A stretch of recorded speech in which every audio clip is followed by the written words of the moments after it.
Vamos nos colocar de pé, meus irmãos, para a leitura da palavra de Deus. Segunda epístola de Paulo a Timóteo, capítulo 1, versículo de número 5. Todos encontraram? Veja o que diz a palavra do Senhor. Pela recordação que guardo de tua fé sem fingimento, a mesma que primeiramente habitou em tua avó, Lóide, e em tua mãe, Eunice, e estou certo de que também em ti. Vamos ler todos juntos esse versículo. Pela recordação que guardo de tua fé sem fingimento, a mesma que primeiramente habitou em tua avó Lóide e em tua mãe Eunice, e estou certo de que também em ti. Vamos orar. Senhor Deus, amado Pai, nós lemos a tua santa palavra. Te suplicamos nesse momento, meu Senhor, pastoreia o nosso coração através da tua palavra, nos orientando, nos guiando, nos encorajando para viver a vontade do Senhor, a vontade do Senhor que é agradável, que é perfeita, que é sublime. E pedimos também, meu Deus, que a tua palavra possa confrontar a nossa incredulidade, nosso pecado, arrancando de nós, pelo poder do teu Espírito, todo o mal que desagrada o Senhor. Te pedimos, ó Deus, que seja um momento sublime, transcendente, que o Evangelho venha sobre nós com poder e glória, atuando eficazmente em nosso coração. Nós dependemos de ti, Senhor. Nós dependemos do Senhor. Fala conosco em nome de Jesus. Amém. Podeis sentar, meus irmãos.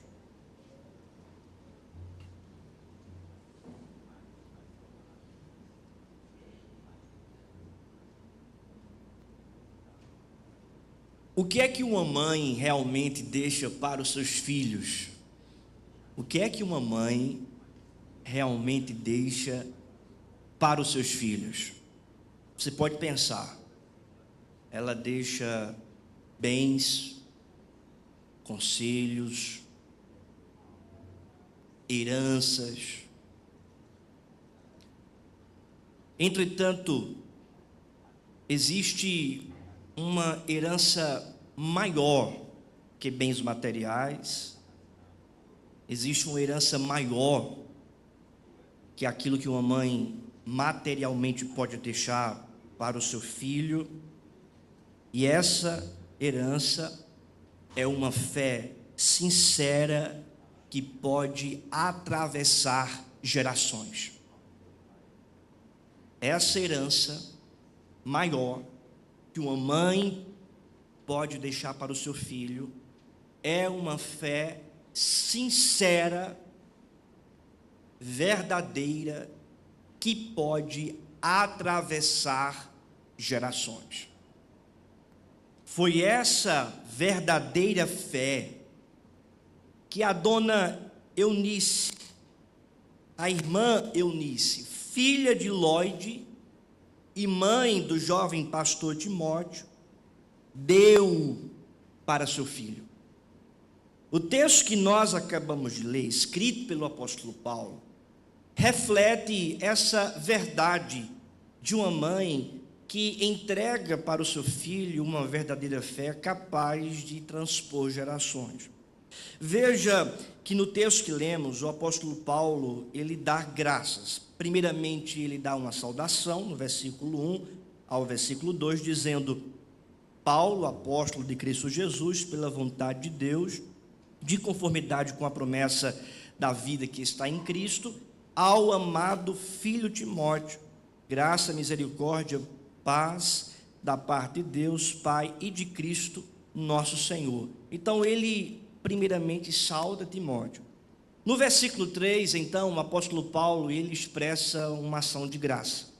Geralmente, nas cartas paulinas, essa estrutura, ela sempre segue, é um modelo do apóstolo Paulo. Ele faz uma saudação, depois ele apresenta uma ação de graça, e depois ele ora, e em seguida ele argumenta, que é justamente o argumento da carta.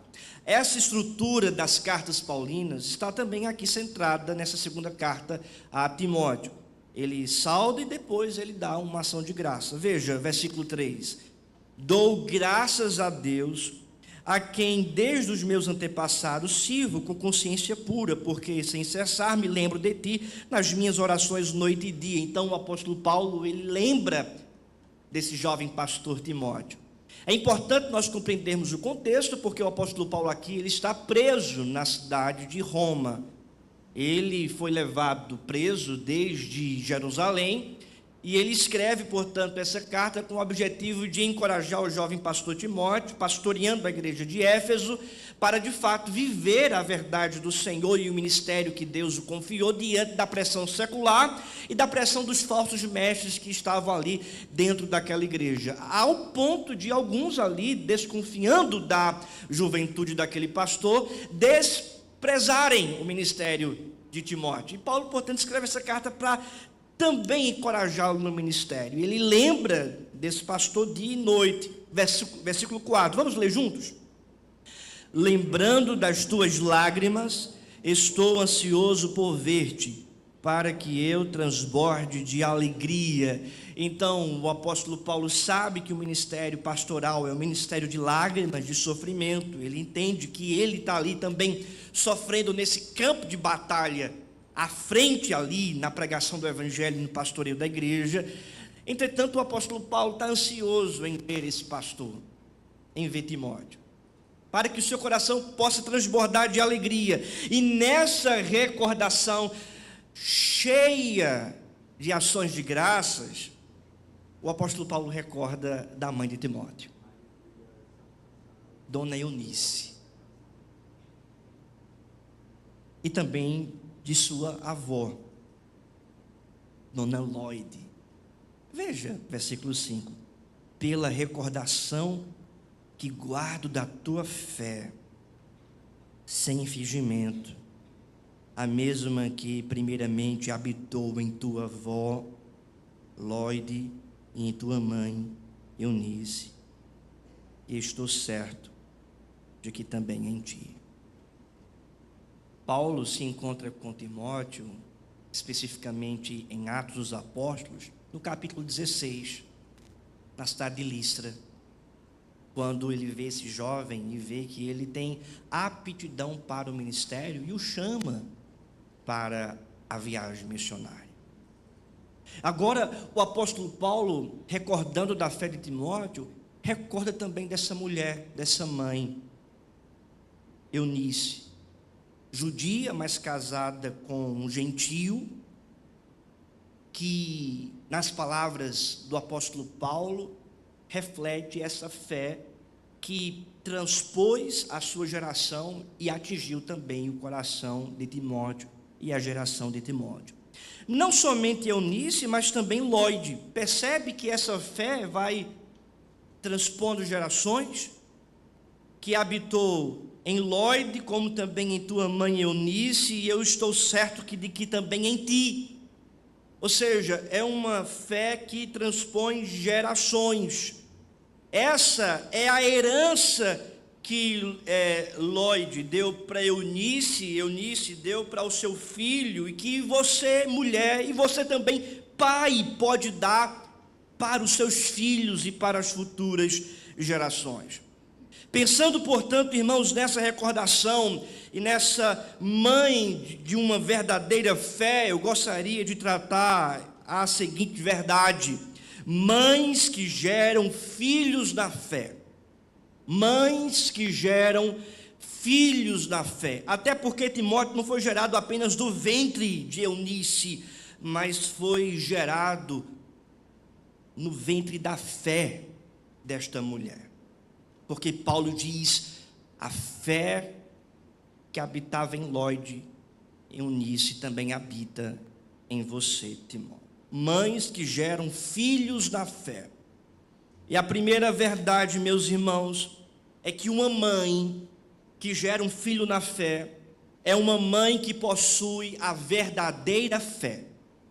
Uma mãe que vai gerar um filho de fato na fé é uma mãe que possui verdadeiramente a fé, uma fé verdadeira.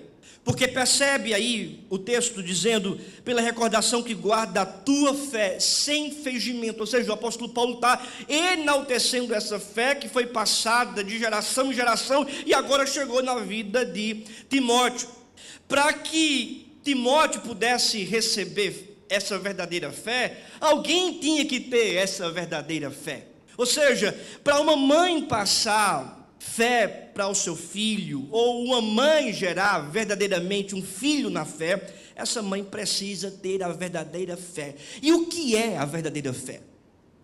A verdadeira fé não é uma fezinha que qualquer pessoa pode colocar nas coisas desse mundo. A verdadeira fé não é algo criado pelo sentimento humano. A verdadeira fé não é fabricado por aquilo que você vê, por aquilo que você olha, por aquilo que você tem interesse. A verdadeira fé não é uma fezinha que talvez alguma pessoa possa apostar e fazer na loteria ou em qualquer tipo de sorteios que esse mundo tem para oferecer. A verdadeira fé não é algo fabricado pela mentalidade humana. Não é fabricado pelo interesse humano, não é construído, arquitetado, governado pelos desejos e anseios que as pessoas têm pelas coisas desse mundo. Isso aí é uma falsa fé. E tem muita gente em muitas falsas igrejas com essa fé falsa, que vão para o templo com o objetivo de ter, de receber. Essa fé gerada pelo anseio do coração pecaminoso não é a verdadeira fé. É uma fé de ídolos. É uma fé fabricada pelos interesses humanos. É uma fé fabricada pelos conceitos e desejos que o coração do homem pode ter. Até mesmo o reformador João Calvino afirmou que o coração do homem, o coração do pecador, é uma fábrica de ídolos. E essa fábrica de ídolos tem construído ídolos e produzido falsa fé na vida de muita gente. Então a verdadeira fé não é construída, não é gerada pelos seus interesses.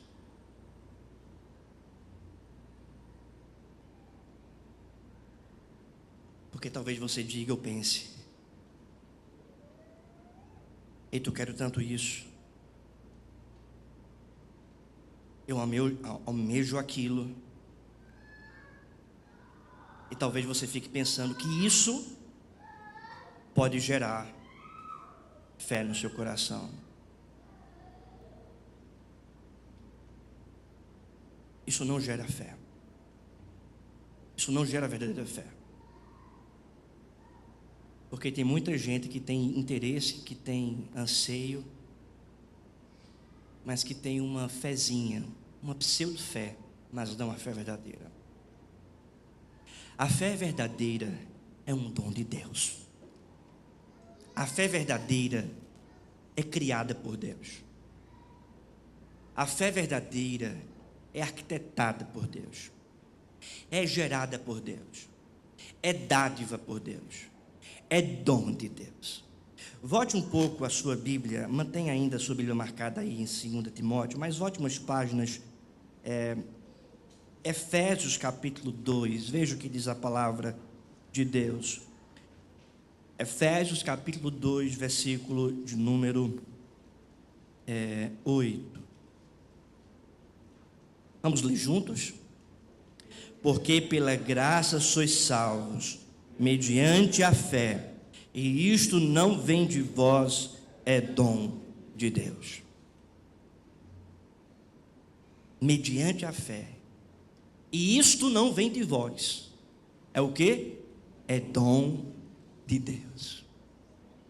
Essa mulher recebeu essa dádiva, essa mãe recebeu essa graça, essa mãe foi alvo da graça de Deus, do milagre da fé. Foi o Senhor que gerou fé no coração de Lloyd, foi o Senhor que gerou fé no coração de Eunice, e foi o Senhor que também gerou fé no coração de Timóteo. E Deus certamente utilizou Lloyd na pregação do Evangelho, para que Eunice pudesse crer no Senhor Jesus e receber pela instrumentalidade da pregação essa fé que é dom de Deus. E da mesma forma, Timóteo foi alvo do ensino e da pregação do Evangelho pela boca de sua mãe Eunice, e por essa instrumentalidade Deus também gerou fé no coração de Timóteo, porque mães que geram filhos da fé são mães que possuem a verdadeira fé, e essa verdadeira fé não é um homem que pode realizar, não é a pessoa que pode fabricar, não é gerada pelos interesses do coração, mas é unicamente gerada por Deus, porque a verdadeira fé é dom de Deus. Amém, meus irmãos?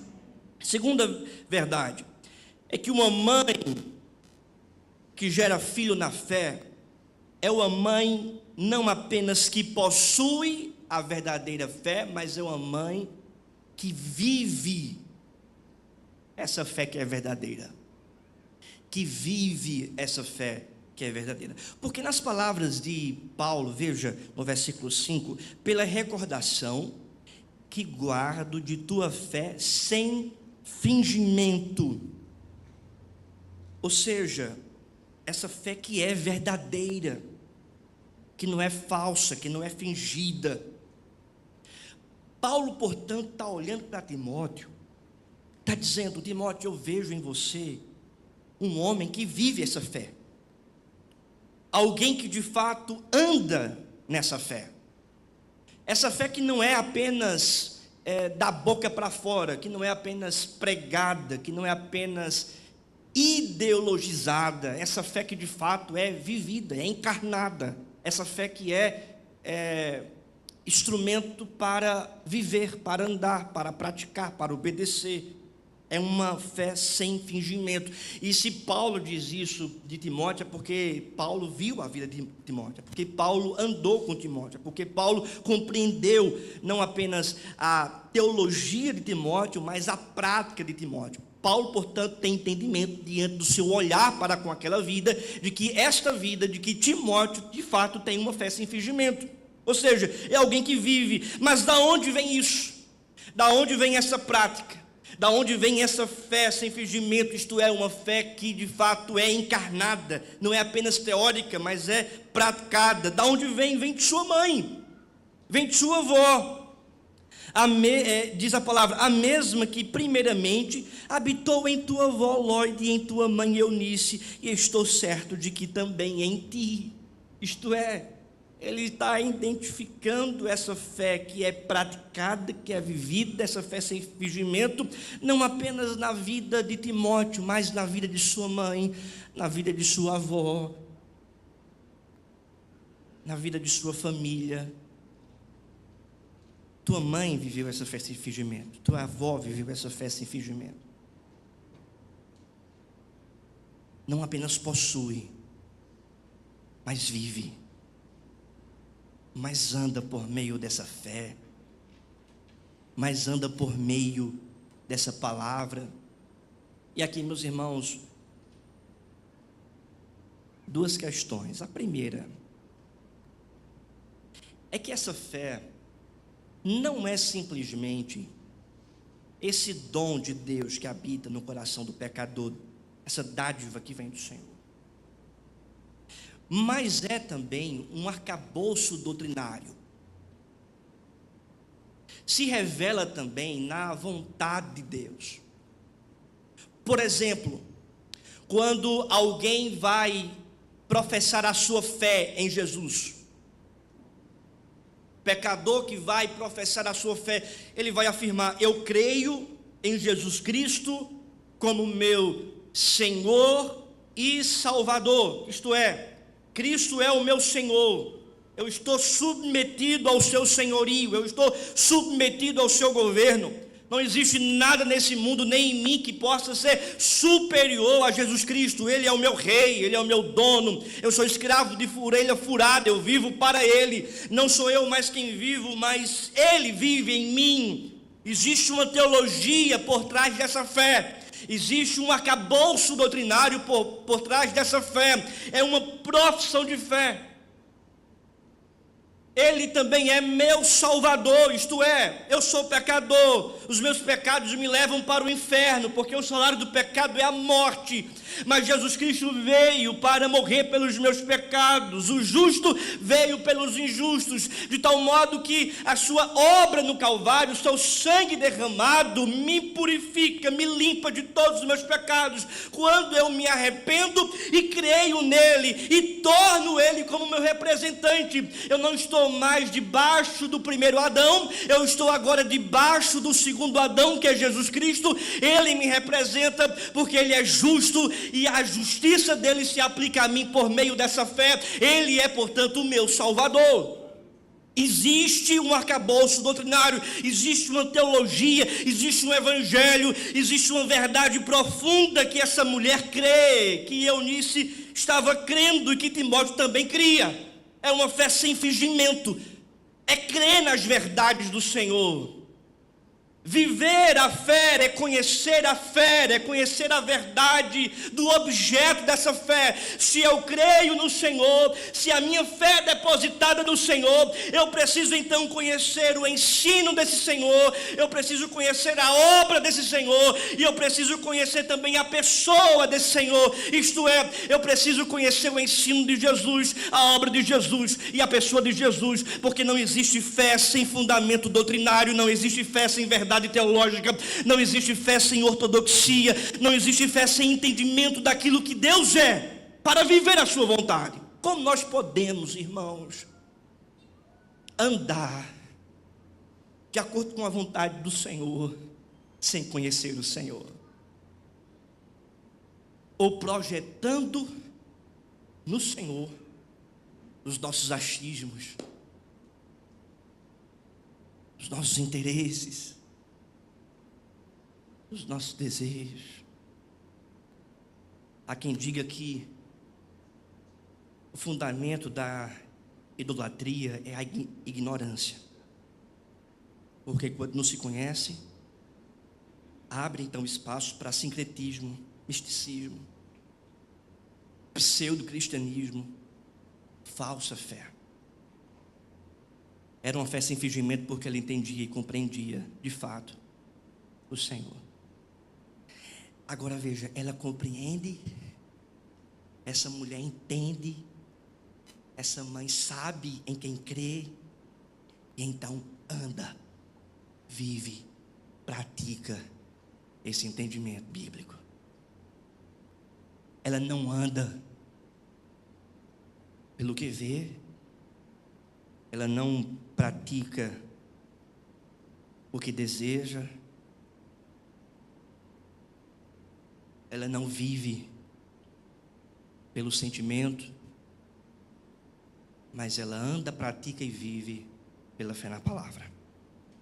E o que é fé? Como nós andamos na fé? Abra a sua Bíblia rapidamente, adiante aí umas páginas. Você vai adiantar aí uns 3 ou 4 páginas. Hebreus capítulo 11.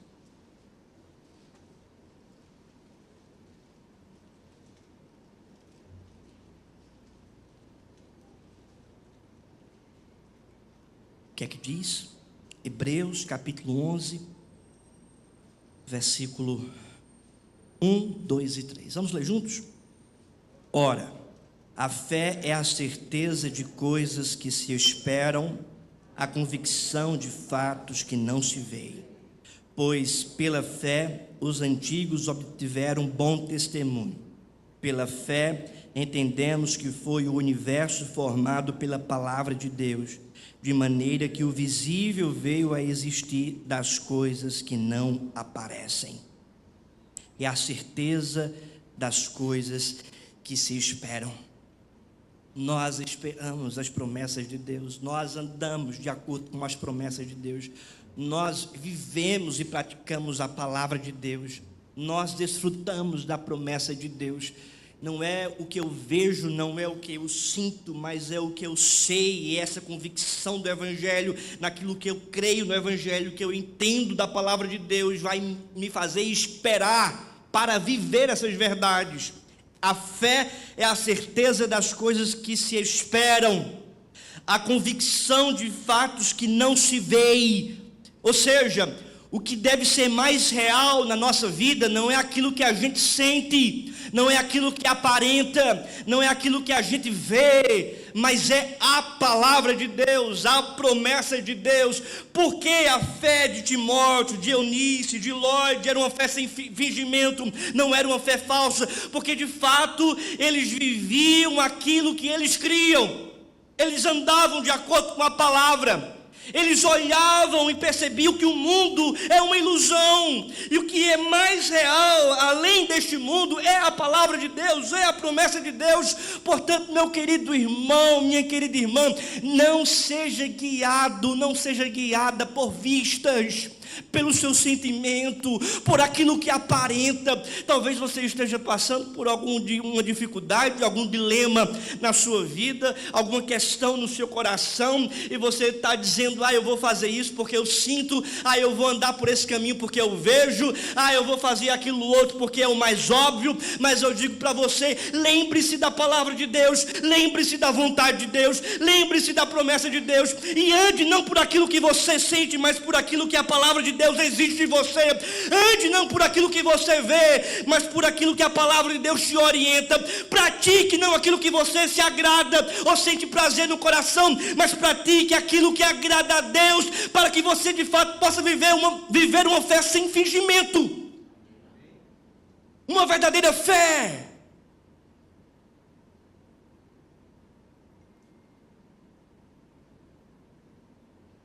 Fé sem fingimento vai muito além de uma hipocrisia clara que você vê nesse mundo. Fé sem fingimento é você entender o Evangelho, mas não viver esse Evangelho. É você entender que deve andar sem ser por sentimento, mas você andar por sentimento. É você procurar satisfazer os desejos do seu coração, entendendo que você vive para satisfazer aquele que te arregimentou, aquele que te salvou, que é Jesus Cristo. Uma mãe que gera um filho na fé, primeiro, é uma mãe que possui a verdadeira fé. Segundo, é uma mãe que vive a verdadeira fé. E terceiro, meus irmãos, é uma mãe que transmite a verdadeira fé. Estamos pensando nessa verdade bíblica: mães que geram filhos na fé. Primeiramente, uma mãe que gera um filho na fé é uma mãe que possui a verdadeira fé. Segundo, é uma mãe que vive a verdadeira fé. E terceiro, é uma mãe que transmite a verdadeira fé. A fé de Eunice veio por uma herança espiritual. Ela recebeu de sua mãe.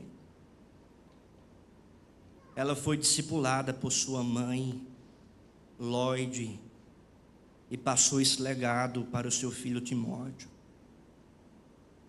A fé não se transmite por genética.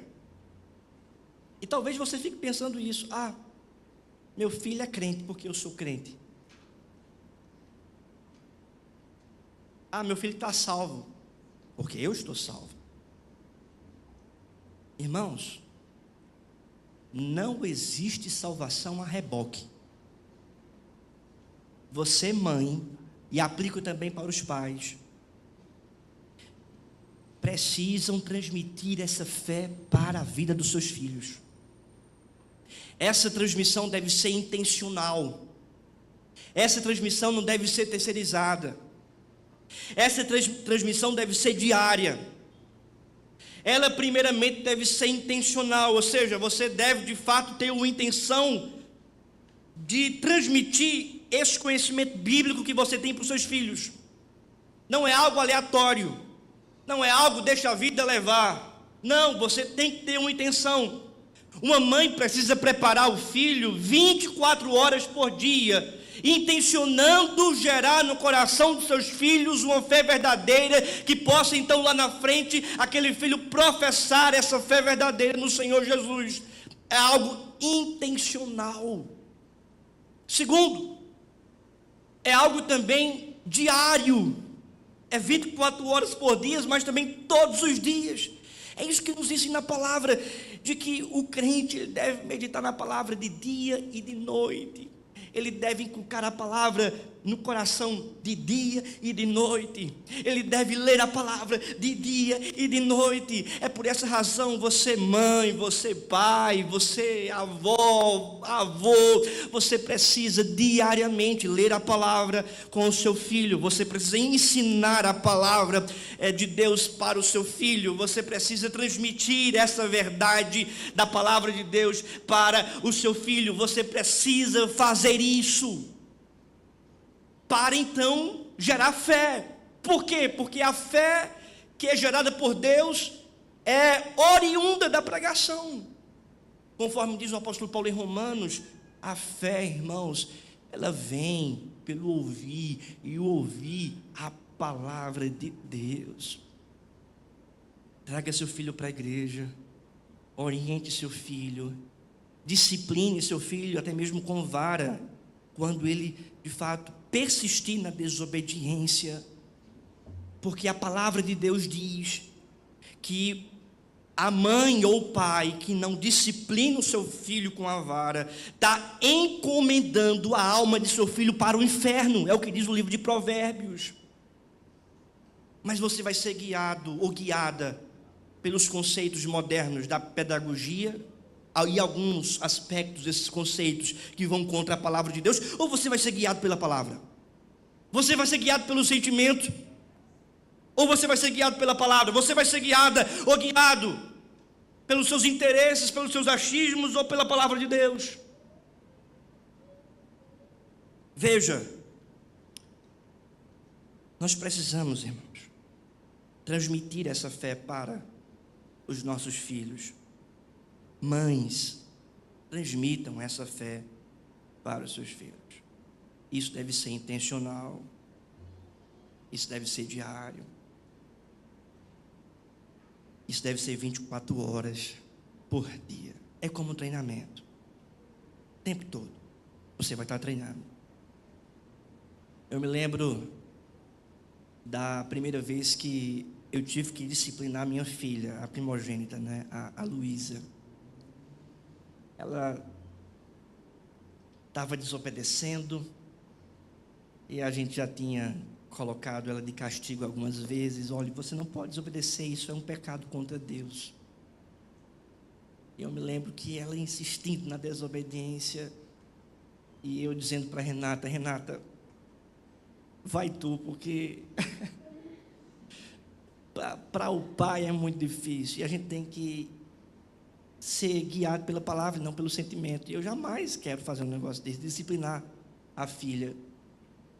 Mas ela persistindo, e teve uma vez, e ela, né, pequenininha ainda, a gente voltando da igreja para casa, ela no carro, e ela desobedecendo no carro, atrás, no banco, desobedecendo. E aí teve um momento que eu disse: Luísa, chegar em casa você vai ser disciplinada. E aí eu peguei a mãozinha dela, né, e dei uma palmada assim. Ela é pequenininha, ela chorou, ela berrou, as lágrimas caíram desesperadamente. O coração do pai, sabe? Eu olhando para Renata, Renata olhando para mim, lágrimas nos olhos. E aí depois eu disse para ela: Luísa, você sabe por que você foi disciplinado, filha? Porque você pecou contra Deus. Porque você desobedeceu seus pais. Os filhos precisam honrar os pais e obedecer seus pais.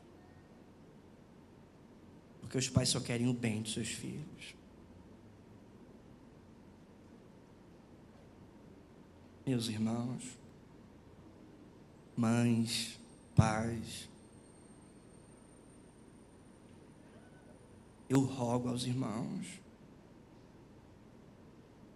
obedeçam a palavra de Deus e transmitam essa fé para os seus filhos. Porque o mundo em que a gente vive é um mundo muito diferente do que a palavra de Deus diz. Porque senão você vai perder os seus filhos para esse mundo, para as ideologias desse mundo.